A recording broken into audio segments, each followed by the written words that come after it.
નમસ્કાર, આપ જોઈ રહ્યા છો સ્પાર્ક ટુડે ન્યૂઝ। ગત તારીખ 20/8/2024ને મંગળવારના રોજ જિલ્લા લોક વિજ્ઞાન કેન્દ્ર બોટાદ દ્વારા નિઃશુલ્ક સાયન્સ સિટી રાજકોટની એક પગલું વિજ્ઞાન તરફની સાયન્સ વિઝિટ શ્રી યોગીરાજ વિદ્યા મંદિર બોટાદે કરી હતી।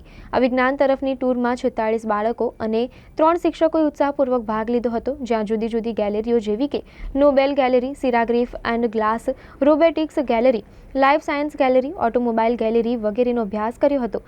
આરએસસી રાજકોટના તમામ ગેલેરીઓના ગાઈડો દ્વારા ખૂબ જ સરળ અને સહજ ભાષામાં પ્રાયોગિક ધોરણે માર્ગદર્શન પૂરું પાડ્યું હતું। આ વિજ્ઞાન ટૂરને સફળ બનાવવા શાળાના ટ્રસ્ટીઓ જેપી સાહેબ, રાજુભાઈ વઢવાણા, કાંતિભાઈ કણજરિયા અને આ ટૂર સાથે શાળાના આચાર્ય શ્રી વિરલભાઈ વઢવાણા તથા જિલ્લા લોક વિજ્ઞાન કેન્દ્ર બોટાદના કોર્ડિનેટર શ્રી નિકુંજભાઈ પંડિત તથા પ્રોફેસર ઇન્ચાર્જ ભાવેશભાઈ થડોદા તથા સ્ટાફ ગણે ભારે જહેમત ઉઠાવી હતી।